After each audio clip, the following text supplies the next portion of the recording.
Aqui a gente tem uma visão geral, uma visão panorâmica de tudo que está acontecendo no painel e a gente precisa desse parâmetro para poder determinar onde começa e onde termina a proteção de molde. Então aqui dá para a gente visualizar a posição atual do equipamento. Eu vou soltar um pouquinho o vídeo, vocês vão ver que ela vai movimentar até ela chegar num valor que ela não alcança, que é justamente esse valor que a gente vai ter que colocar dentro do painel.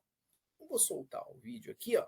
Vocês vão perceber que vai haver um avanço aqui, e esse valor é o valor que a gente tem que colocar no painel, né? E sempre um valor um pouco acima desse valor. Um outro ponto importante aqui, eu vou dar uma pausa, aonde que começou a proteger o molde? No curso de 28 milímetros. Esse curso de 28 milímetros, mais para frente eu vou mostrar que é justamente nesse caso onde a coluna, né, vai começar a ter interferência com a bucha do molde. Tá? Nesse primeiro momento, esse tempo aqui não foi ajustado porque a gente está numa determinação. Mas vejam aqui, as velocidades, como elas estão coerentes com o processo. Aqui é o processo de fechamento, tá vendo? No processo de fechamento eu tenho velocidade, que é em milímetros por segundo.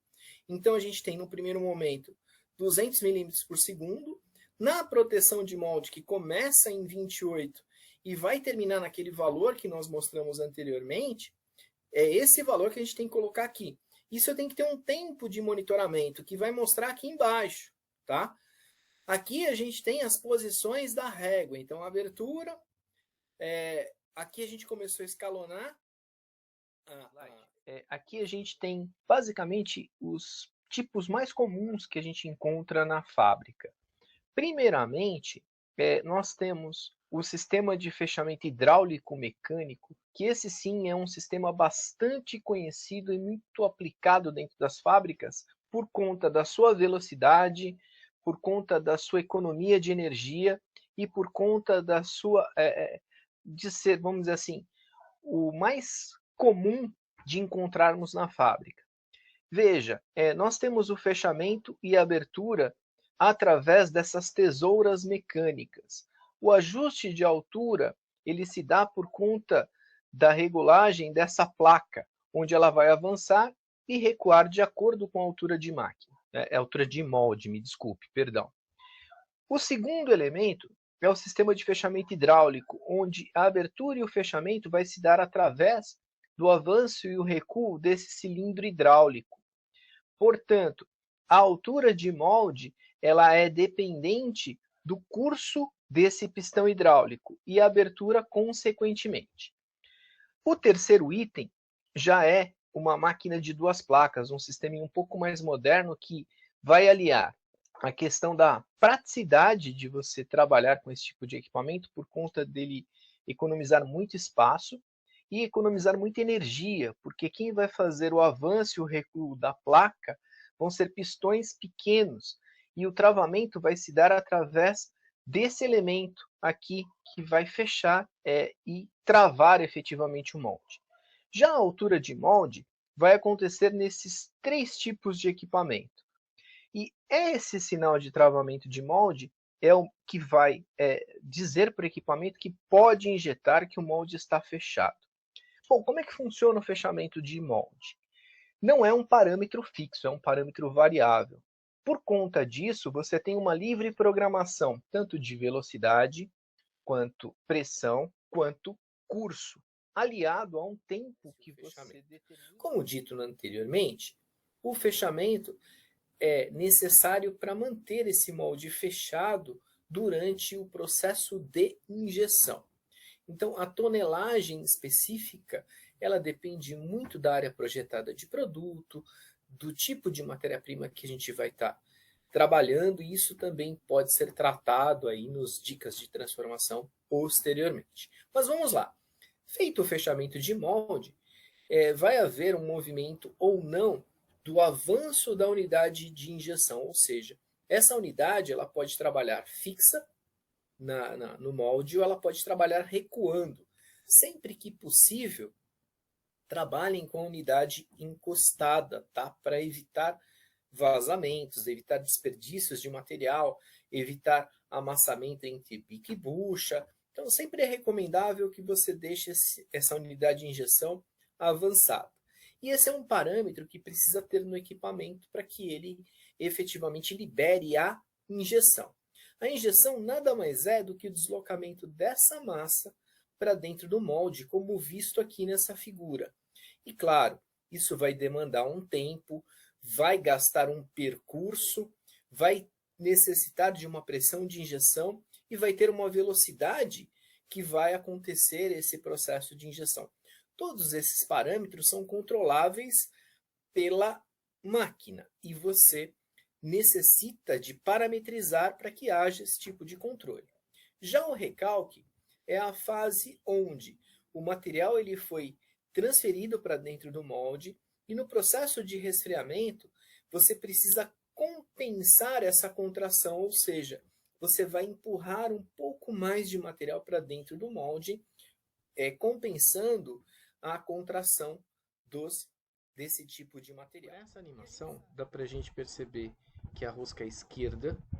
Claro que esse acesso ele é feito a quente. Normalmente essa rosca ela fica dentro do cilindro. Eu tirei para fora para vocês poderem observar como que ela é efetivamente montada, tá? Simplesmente é uma ilustração do processo. Dá para a gente perceber o movimento do anel de bloqueio.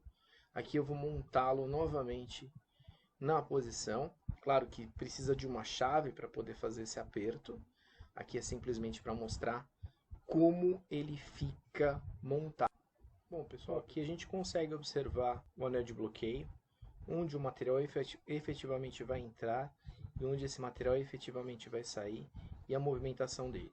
Eu vou soltar o vídeo e a gente vai falando em cima dessa animação, que é uma animação do funcionamento. Então vamos lá, aqui está o funcionamento do anel de bloqueio. Com esse movimento, ele trava o retorno do anel, né? Então ele impede com que o material retorne por esses filetes. Por isso que esse ajuste que há entre as paredes do cilindro acaba sendo muito importante. Porque qualquer tipo de folga que haja nessa região, essa vedação não vai existir, então ele vai passar. Trincas nesse anel de bloqueio também não são permissíveis, porque vai permitir com que ele retorne e não funcione adequadamente. Caso esse anel de bloqueio e ponta de rosca ele quebre aqui na frente, ele vai impedir com que o material retorne. Então a rosca vai retornar, mas o anel de bloqueio não vai retornar. Então também é um outro cuidado. Olha aí o funcionamento. E aí quando a gente faz o movimento de avanço, percebam que efetivamente o anel de bloqueio movimentou, tá? No movimento de dosagem, esse anel de bloqueio vai permitir a passagem de material. E no movimento de injeção ele trava, né? Impedindo com que haja o retorno. Então esse é o funcionamento normal do anel de bloqueio. A gente vai iniciar da suposição que o projeto do molde já esteja finalizado, né? Então a gente vai ter o circuito de refrigeração, vai ter canal e os produtos posicionados, tudo certinho. Então vamos lá. O primeiro passo é a gente abrir o projeto do molde. A princípio a gente faz isso no Fusion, que é um software que a Autodesk também é dona, né? Vale a pena o pessoal pegar um papel, uma canetinha para ir anotando. Acho que esse passo a passo é bacana. Quem tiver interesse em pegar um papel, anotar o passo a passo, ou um bloco de notas aí, formular isso, é bem bacana porque já vai ter a receita. Vamos lá. Então, com o projeto em mãos, a gente vai identificar até chegar na cavidade, né? Então a gente vai em busca do produto. Então temos lá nosso produto posicionado, nosso canal de injeção. Já identificamos aqui que é uma bucha fria. A injeção. Esse produto aqui, a gente vai localizar ele na nossa árvore, vai isolar ele. Da mesma forma, a gente vai fazer isso com o canal e vai fazer com as matrizes. Eu já deixei pré-pronto isso para não tomar um tempo. Então, aqui estaria as placas, que tem os circuitos de refrigeração, então a placa base superior, a placa base inferior e as cavidades, né? Então, se a gente der uma transparência aqui, por exemplo, na cavidade, já vamos conseguir acessar os circuitos de água, né? Então, são dutos apenas. Os produtos, já isolei ambos. E aqui uma dica muito bacana, que gravações para simulação, elas não têm impacto nenhum no resultado final, porém elas atrapalham alguns resultados, como por exemplo o delta de temperatura. Muitas vezes você tem um delta super agressivo no seu resultado do flow, e ao localizar você vai ver que é na gravação. Né? Como a gente pode evitar ou minimizar a quebra de moldes? Como a gente está vendo aí nas fotos, né? É muito chato quando o molde amassa, dependendo do tipo e complexidade do molde, o acabamento vai ficar ruim. Então, todos esses incômodos podem ser minimizados e até mesmo evitados se a gente seguir alguns passos, né? Então, vamos lá. Bom, primeira coisa que a gente tem que entender é a complexidade do molde, para que a gente faça realmente uma avaliação da necessidade de dispositivos preventivos, agendar plano de manutenção programada, manter sempre a lubrificação e limpeza do molde em ordem, programar a proteção de molde, trabalhar, se possível, com robô e esse robô com conferência de pega, ou até mesmo calhas com conferência de peças, né? Então, isso é muito importante. E esses tópicos a gente vai abordar um a um a seguir, tá? Então fique com a gente, não perca nada e ao final deixe seu comentário, traga seu assunto, traga a sua necessidade de entendimento, que na medida do possível a gente vai trabalhar esses conceitos juntos, tá? Então vamos lá. Bom, como que a gente consegue entender a complexidade do molde? Bom, primeiro a gente tem que analisar se acontecer alguma coisa com esse molde, qual vai ser o impacto disso. Então imagine um molde com textura e esse molde sendo danificado, sei lá, por uma pinça que quebrou e ficou avançado, ou um sistema de extração que não retornou adequadamente, ou um sistema de machos que está trabalhando por tempo, né? Então, precisa de sensor? Que tipo de sensor? O molde atropela? Que tipo de atropelo pode acontecer? Vai quebrar extrator? Vai atropelar macho? Vai danificar matriz?